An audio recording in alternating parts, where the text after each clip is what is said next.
Alright, let's begin building the full geometry of our shell and tube heat exchanger. In this first part, we're going to focus on constructing the main shell and getting that domain structure all prepared. Okay, so this is where we're headed. Now I know it looks a little complex, but the key here is that we're going to build this entire thing piece by piece, just using really simple shapes.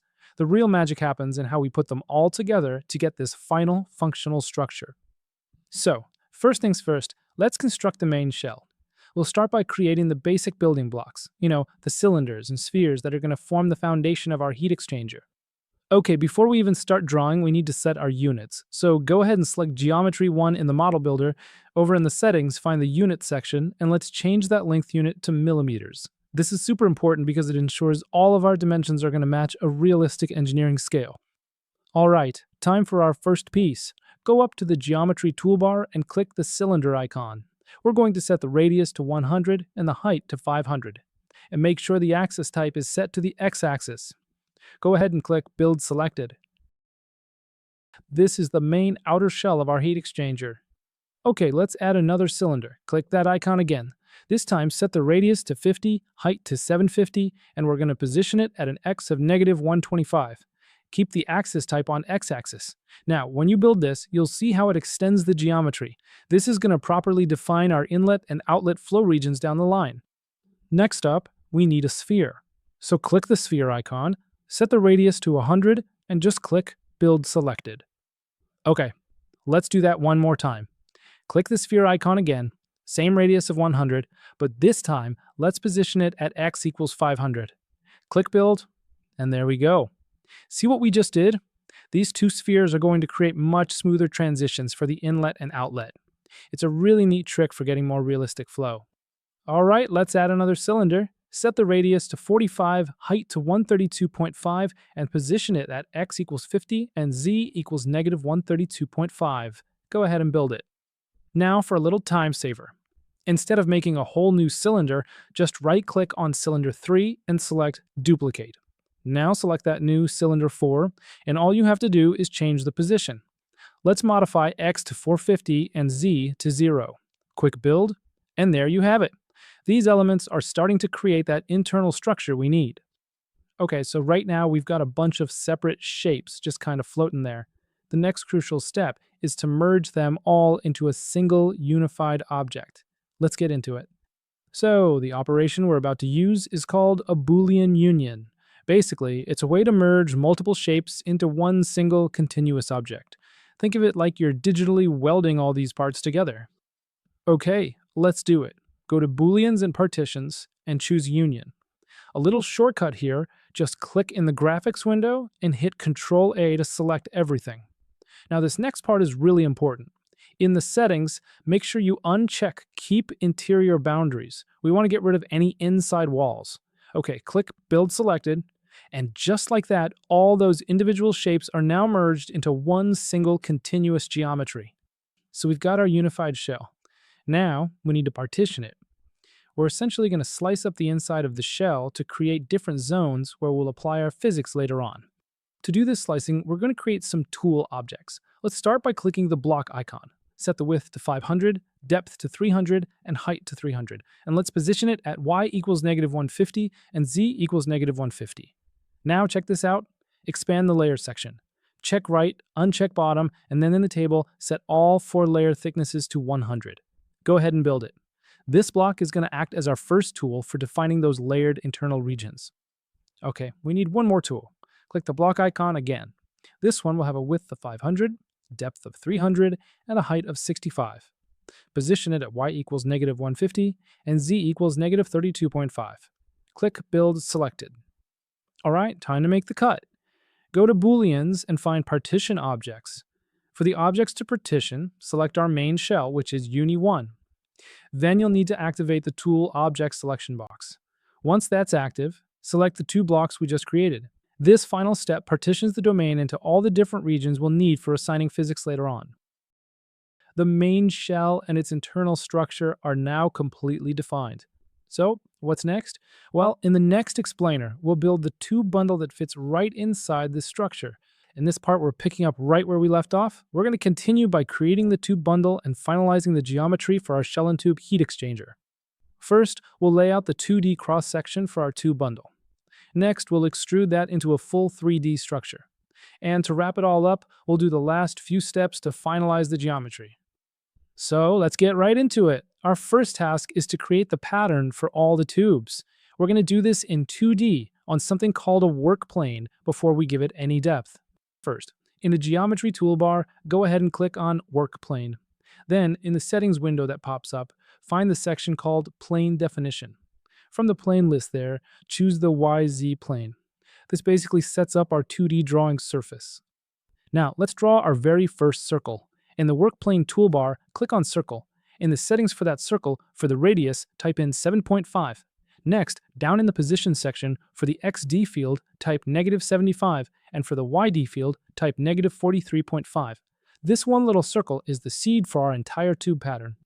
Now, instead of drawing every single circle by hand, we're going to use the Array tool to save a ton of time. In the toolbar, go to Transforms and choose Array. First, you'll need to select our circle, C1, since that's what we want to copy. For the size, in the XZ field, type 7, and in the YZ field, type 3. And finally, for the displacement, set XZ to 25 and YZ to 43.5. To get that nice staggered tube layout, we need a second offset array. So the easiest way to do this is to right-click on Circle 1 in the model tree and just choose Duplicate. Now with the new Circle 2 selected, let's just adjust its position. In the X field, type -62.5, and in the Y field, type -65.25.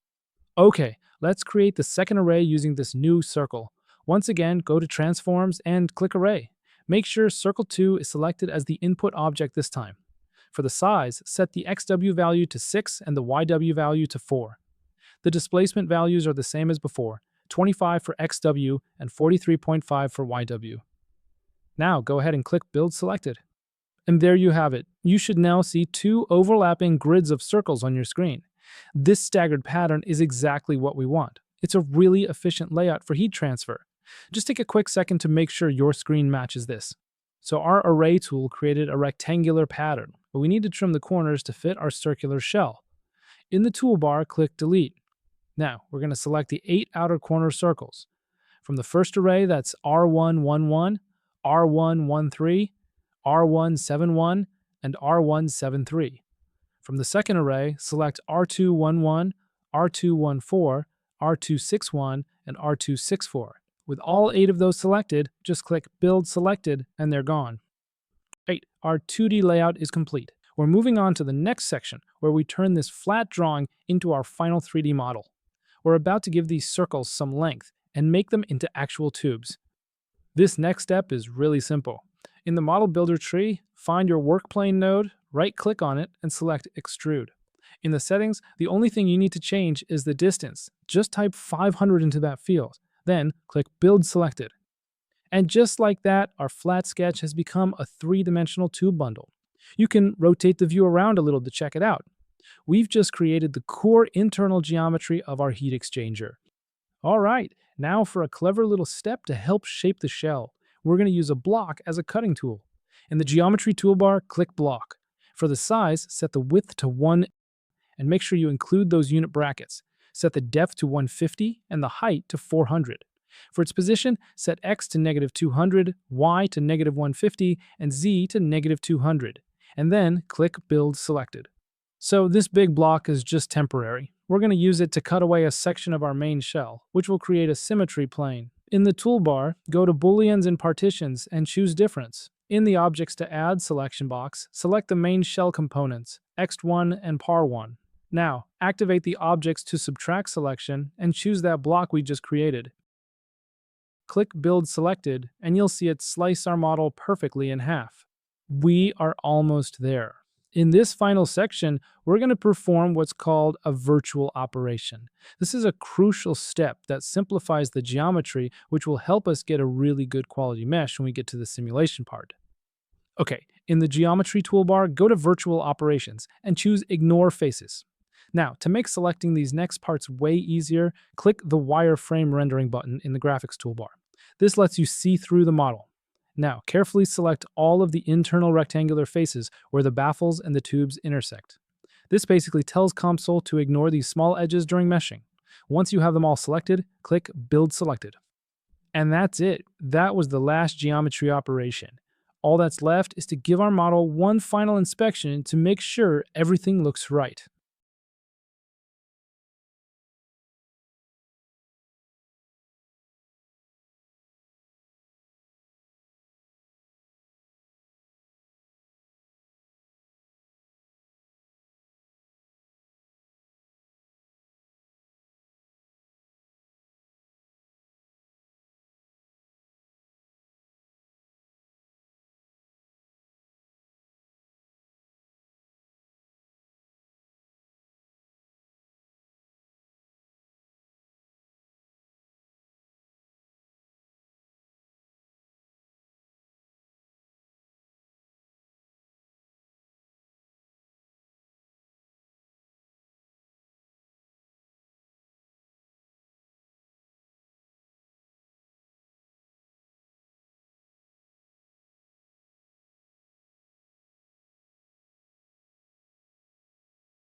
The geometry is now fully complete and ready for the next stage.